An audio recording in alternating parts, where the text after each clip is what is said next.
Welcome to Keeping It Real, the largest podcast made by real estate agents and for real estate agents. My name is DJ Paris. I am your guide and host through the show, and today is our monthly series titled Unpopular Real Estate Opinions. Chris Linsell is a real estate technology analyst and director of content at large. He specializes in new solutions to old questions, constantly exploring the cutting edge of technology in the real estate space.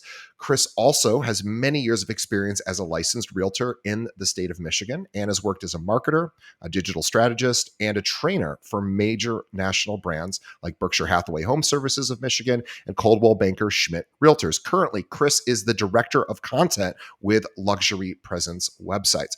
An accomplished musician, actor, and speaker, Chris has engaged with audiences sizes ranging from 30 to 3,000. He just came back from Inman Miami. We're going to talk about what he experienced there. But please, to learn about all of Chris's future speaking engagements, or if you would like to potentially book Chris to speak to your brokerage, your association, for an industry event, chrislinsell.com is where you go to find his speaking schedule and how to reach him. Chris, welcome once again to the show.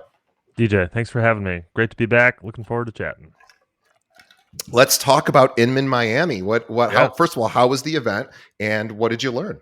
So this is the first time that Inman Connect has come to Miami, and a couple of observations. It's really hot in South Florida. Come on, guys. I'm going there in a couple of weeks. I know. I'm not gonna lie. I am a Four Seasons guy, and I don't mean the hotel. I mean, I couldn't survive in the tropics. And I mean, it's nice to be there for a couple of days, but I can't be there my entire life. So glad to see you in Miami. Happy to leave you too. Apart from that, it was a great event. Brad Inman, shout out to you. My favorite thing about Brad Inman, founder of Inman, no longer the owner of Inman, he sold it. But my favorite thing about Brad is he has, I think since selling Inman, he has cared less and less about what other people think of him, which is fantastic. This is the way that you want to live your life. He has transitioned into his filter between the things that he's thinking and the things that he's saying, which was already pretty porous, has for the most part just evaporated. And now we hear the uncensored version of exactly what is on his mind at all times. And I ran into him in the hallway during the event because I was speaking on a panel. We chatted for a little bit. And he is loving every second of his life, and it's very clear from the event too. The event was vibrant and thoughtful, really provocative conversations. I got a chance to raise a few eyebrows and get a few people shifting uncomfortably in their seats as I was providing, provocative and uncomfortable opinions on things. And just generally, it's a really good event. I'm excited to have the Inman schedule expand out a little bit. So yeah, overall, big takeaway though, people are interested in how their business is going to be different in the next year. And believe it or not, all of the conversation was not about the NAR settlements. It was also about the way that technology is affecting the way that people are planning for the next level of success. It is practically taken a place on the stage alongside the conversations with NAR. People are really becoming active in their pursuit of understanding the changing field of technology and real estate. It's pretty fascinating. Yeah, I'm glad that we're not just having another conversation about buyer representation, those changes, because I think the vast majority of agents I know are sort of worn out from those conversations about, oh my gosh, how am I going to get paid if there's a 0% co-op and those. I think we're probably past. I think agents have started to figure out that pathway forward there, but that's not going to be the focus of this conversation. I'm glad we're going to talk about AI because as a tech person myself, I come from the tech world prior to real estate. I get very excited about anything that helps with efficiency and effectiveness. And I know you and I were talking about, how AI could influence realtor behavior, or rather realtor to-dos, I guess is maybe even a better way to say it. We believe, or you believe very strongly, that there's going to be a lot of automation that comes as a result of this sort of next gen AI, correct? Yeah, I really do. I think I think right now we are currently experiencing a season where, well, let me back up. We are coming to a close potentially of the first season of AI in the life of real estate professionals. Most of us now, especially if you're listening to this podcast, you're included in this. We've discovered the role that AI can play in the existing iteration, in its existing form, in the way real estate operates right now. But most of the forward thinkers that I know, that I talk to, are starting to say to themselves, well, if this is what the business looks like now, and this is what this technology does now, and it is changing so quickly, we have to be thoughtful as real estate professionals about what it's going to look like next year, what it's going to Mhm. look like, shoot, even in 6 months from now. And this was a lot of conversation that was happening at Inman, which was pretty exciting and pretty shocking, frankly, to hear, because there are some major opportunities and some major vulnerabilities for real estate, and especially for those who are providing tools in the space. I'll just go on record as saying I'm pretty biased here. Luxury Presence has some incredible integrations with artificial intelligence into our product set. Uh, we have a lead generation, full stack lead generation solution for folks that includes a practically magical interaction with our AI lead nurture tool. I mean, it really is uncannily beautiful to talk to. And then we have AI built right into our mobile first Presence Copilot. And we believe that that's going to be the future. But there are a lot of real estate tech companies out there that are just kind of slapping AI on the banner of the homepage of their website, but it's not really a feature set right now. It's just kind of a dongle. Um, Yeah. if you are using technology that does not integrate this new kind of wave of technology into its operating system, you should be worried that your tool is not going to be competitive any longer pretty soon. I think it's a great opportunity to reach out to our tech partners, the people we pay for things like our CRM, our Yeah. photography, title services, uh, our e-signature platform. All of these tools that we rely upon. This is a great time to reach out because all these tech companies get really excited about AI, so they like talking about this. But to ask them, hey, can I see? Can you share with me what's on what they call the developer roadmap Mm-hmm. for artificial intelligence in particular? Do you have any uses that you're building out? For example, I use a to-do list program called Todoist, and that's just it's just a personal to-do system. And I'm beta testing one of their new builds, and they asked us if we could wave a magic AI wand, what would you like to see? And Mm. I said, what I'd like to see is, yes, I still have to input all my to-dos because it's not going to know my to-dos unless I tell it. But I said, I don't really want to organize my to-dos every day and figure out what's most important, how much time I should spend. And again, I know this is asking a lot of AI, but what I really want is to wake up every morning and my to-do system or my CRM to say, here's who you're calling today. Here's when you're calling it. We already put it in your calendar. And, I can make adjustments to teach it better, to do it more effectively. But that's what I want. I'm Mm-hmm. excited for AI to start telling me, hey, this is the most efficient and effective way to get this done. And if we can do some of it for you, we will. Yeah, 100%. In fact, Todoist is a great example, and also it is a reason for us to be thinking. This is a basic to-do list platform. I shouldn't say it's basic. I'm a Todoist user as Oh, well. you You can do are? Oh, yeah, nice. you can do a lot of cool stuff with this platform. But the thing that is um, the most equivalent sort of technology in real estate is the CRM. Yeah. It is a platform where you are managing your priorities of what you should do next based on the activity and needs of your clients. And think about how powerful CRMs become when AI starts taking the lead in understanding priorities, where we don't have just these static algorithms that essentially you kind of set and forget, and they don't react based on the real time data that is coming into the platform. This is something that is going to really change the CRM space. And frankly, I think that there are going to be CRMs that are going to go away that can't effectively integrate this technology. And I will even go as far as saying, I think I've made this prediction in a presentation once, and practically got booed off stage when I said this.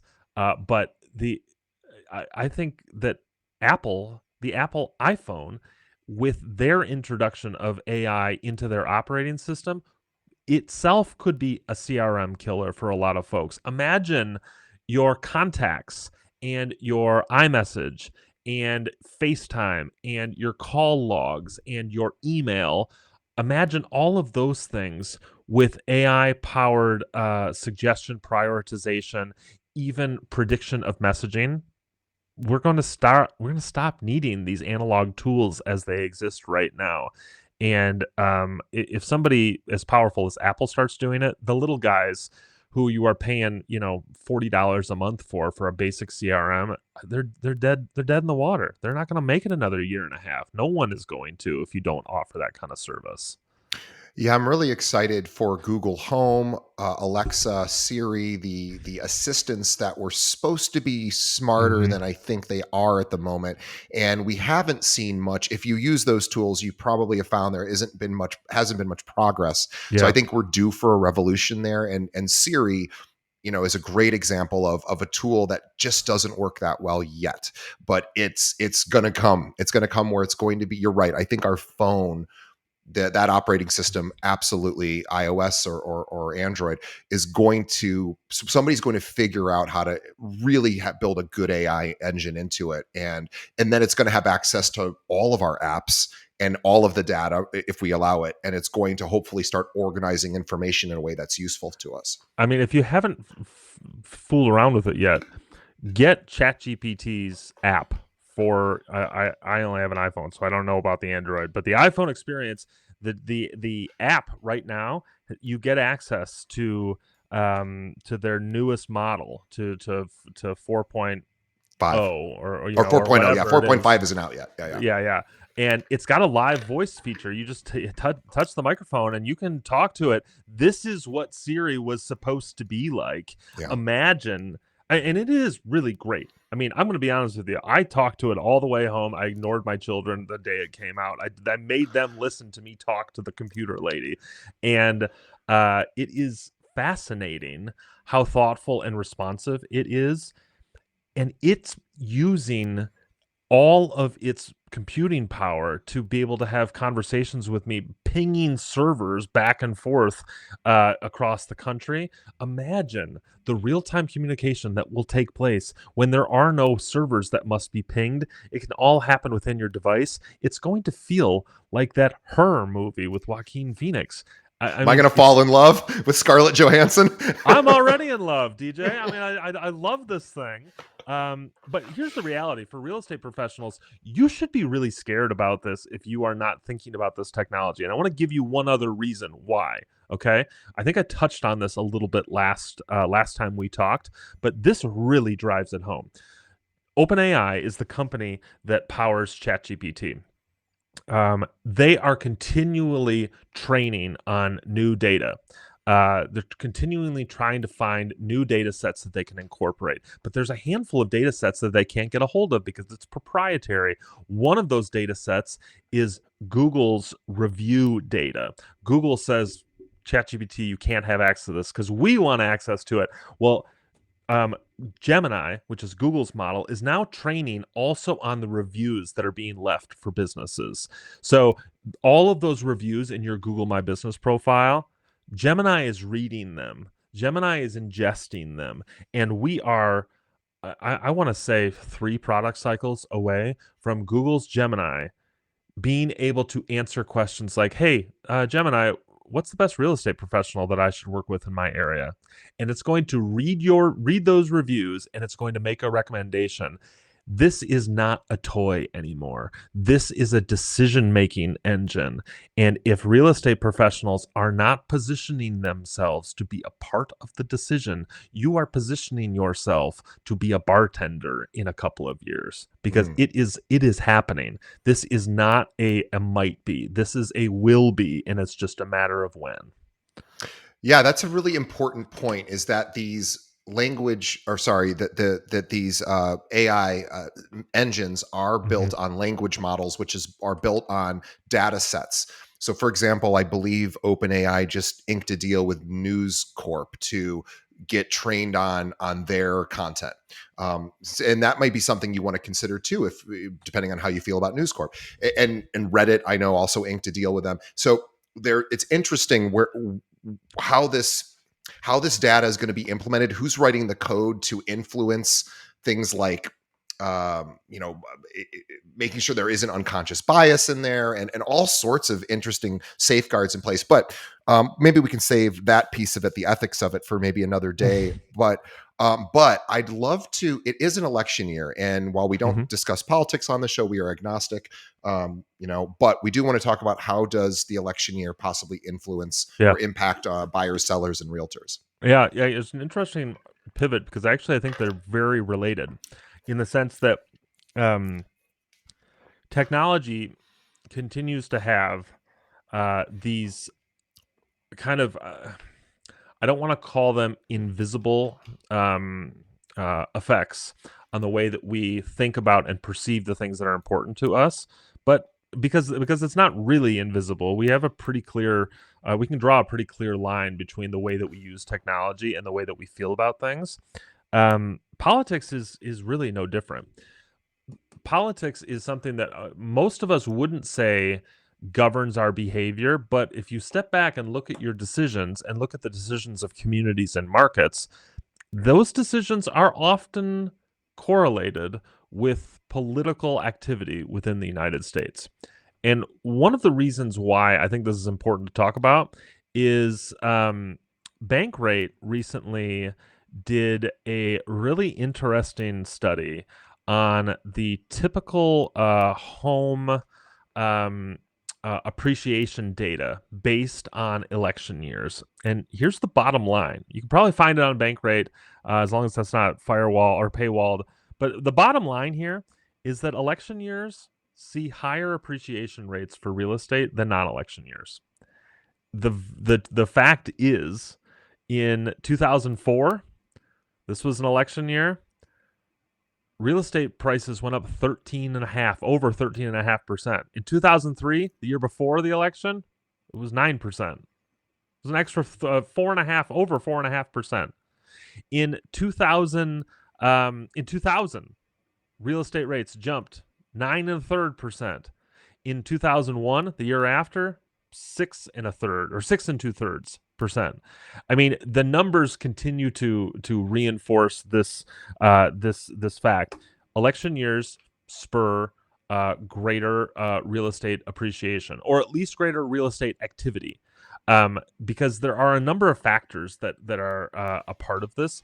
But what we can see here is that prices tend to accelerate, which means there's probably more buyers in the space than there is inventory. So, what does this mean? This means that if you're a real estate professional and you are thinking about coaching clients through timing and strategy this year, it is, though you don't have a crystal ball, we can look at the data and pretty reliably say if the choice is to sell in October of 2024 versus February of 2025, you're probably better off selling in October. It's just the numbers right now. And there's a lot that can go behind that conversation, but this is what the numbers say, and you should take them and at least give your clients a chance to make their own decision. Yeah. So just to make sure I understand this, we in an election year, historically, the data suggests that home prices rise more so Yeah. than there's some sort of positive correlation between an Hmm. election year and home pricing. When one happens, the other goes up, and then in the following year after an election, we tend to see um, a, a lower amount of appreciation than than via the election year. Yeah, there's this hangover following an election year. There's a housing price appreciation hangover, and we do not appreciate as quickly. Now, Yeah, of course, that might make sense. We could speculate on why the year after is. It could be just a sheer number of people going, my guy lost, the other person, or my candidate lost, the other person won, and maybe I'm worried that they're going to do something to damage the country, and so I'm going to stay put at the moment. Maybe it's just keeps. Who knows? We don't know exactly why it happens, and that's not the point of us telling you this. well, I think like one thing that is pretty clear during an election year, candidates tend to talk about the economy quite a bit, actually. And when sentiment in the when economic sentiment in the United States is high, homes just tend to sell for a little bit more. It is just the reality. People have confidence in the economy. They are willing to spend a little bit more. Often, though, I'm not gonna say that this is a for sure, but often um, you'll see conveniently that interest rates tend to drop just a little bit during an election year in Yeah. order for the conversation around the economy to be a little bit more palatable and thoughtful. And this tends to spur economic activity, including in durable goods like homes. The reason why I am confident I'm not crazy here is that you can actually find a similar graph when it comes to automobiles too. Even when automobile prices, especially used cars, have been really struggling in the last 6 months, you can look historically at the typical price or the typical um, uh, uh, uh, shrink in value, because cars kind of go the other way than houses.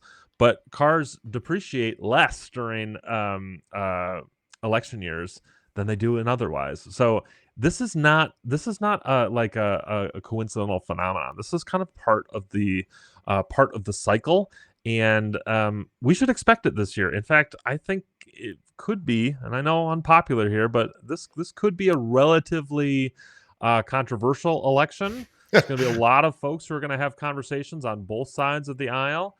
The economy is going to be front and center in those conversations.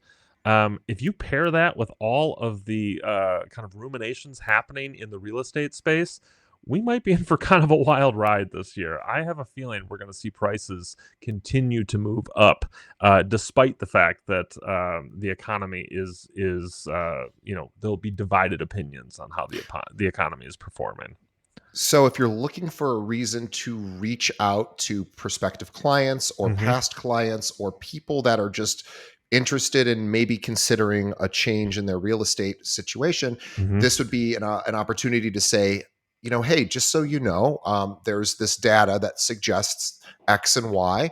And I thought you should know that, being this year, homes tend Hmm. to sell for a little higher than they will in future years, or sorry, in the following year after an election. And we don't exactly know why that's happening, but we know Hmm. that historically the data does suggest that this is how it works. I want you to be aware of that, Mr. or Mrs. Homeowner, so that you can Yeah. make the right decision. And do your own research too. Like, get into your MLS and understand the specifics for your particular market. It is absolutely going to be different in San Francisco and Chicago and rural Michigan and upstate New York and South Florida. All of these markets have their own conditions here, but you have the data in front of you. In fact, it was there's a report from McKinsey, the consulting firm that was published last year and didn't get a lot of attention, but it is starting to resurface right now. A report that basically says real estate possesses an untapped volume of value via the data that we have in front of us. Meaning, this is going to be a really valuable data set for AI specifically, but right now we don't have AI chewing through the data, the historical MLS data, in the way that it will be probably a year from now. So, right now, real estate professionals, get into your MLS, understand the trends happening in your space. You have exclusive access to all of the listing data that has powered your market in the last year. Get in there and understand what are the trends in the last election year versus the year following an election. What are the trends in your market last year versus this year? do some very basic analysis here. You have access to data that nobody else does. And I guarantee you, if you're writing this down right now, you are in the vast minority. Most people are listening to this like, oh, yeah, I should do that. But they're not going to do anything about it. If you're actually writing this down, you're going to get into your MLS and review that data. You're going to be one of the 5% who actually takes action here and one of the 2% who is actually going to send anything to your clients. So take advantage of it. Be part of that 2%. Use your data. Okay, rant over. I love it. So if you have a tool like InfoSparks in your MLS or some tool that allows you to look at this data, please do it. And also, great opportunity to ask ChatGPT to accumulate their information about this as well. You want to confirm that data, of course, with your MLS data, but a great opportunity to say, in my local market, what have historically have been the home price movement. Election year, after election year, before election year. But yeah, the great opportunity to reach out to clients and just provide some value in an election year. Chris, this is a great opportunity for us to wrap this conversation up. We will talk again next month. Want to remind everyone, if you're looking for a speaker, Chris has spoken at conferences all over the country. He is consistently asked by National Association of Realtors, Inman, lots of other regional and national conferences to come speak about his thoughts on real estate. He's got opinions. They are well researched, and he's a fantastic dynamic speaker. Consider reaching out to him to see if he'd be a good fit for your next speaking engagement. ChrisLinsell.com is where you go. We will have a link to that in the show notes. Chris, anything else we should plug for you? Come over to Luxury Presence. We're doing some cool stuff here. I know this is not a space for me to plug my gig at Luxury Presence, but I genuinely have never been as confident as I am right now that I am with a team that is providing the next generation of success for real estate professionals. So this is my unbiased, they pay me a salary to work there, but I'd say this if I wasn't working there, frankly. It's just a really damn impressive set of tools, and you'll be shocked at how good it is when you get in there. Awesome. And on behalf of all of our audience, we thank Chris for his time today. He's got a hard stop. We're going to let him enjoy his memorial. It is Memorial Day. It is Memorial Day. Weekend. Sorry, I got getting it confused with Veterans Day. We're going to let him enjoy his weekend with his family. On behalf of Chris and myself, we want to also thank everyone who's listening to us right now. Please support our sponsors. Please give Chris a follow. You can also find him on Twitter. What's your Twitter handle, Chris? I'm actually not as active on Twitter anymore because you're more of a LinkedIn guy. Yeah. Elon Musk, he got mad at me, I guess. I don't know. But you got shadow banned. You can definitely find me on LinkedIn. You can find me on Instagram. You can find me on Threads. I'm there occasionally. You're on Threads? You're the one guy on Threads. There's a few of us. Just search Chris Linsell. There's one guy in the UK. There's one guy in the UK who's like a professor somewhere. It's not me. Look for the guy with the glasses and the beard. And yeah, come argue with me on social media. And if you're coming to NAR in Boston this fall, come find me. If you're coming to Triple Play in Atlantic City, come find me. I'm doing a couple of other things. Those are the big ones. Awesome. Can't wait to connect with you guys. Come see me. Awesome. Well, we will see everybody on the next episode. Thanks, Chris. Thanks, guys.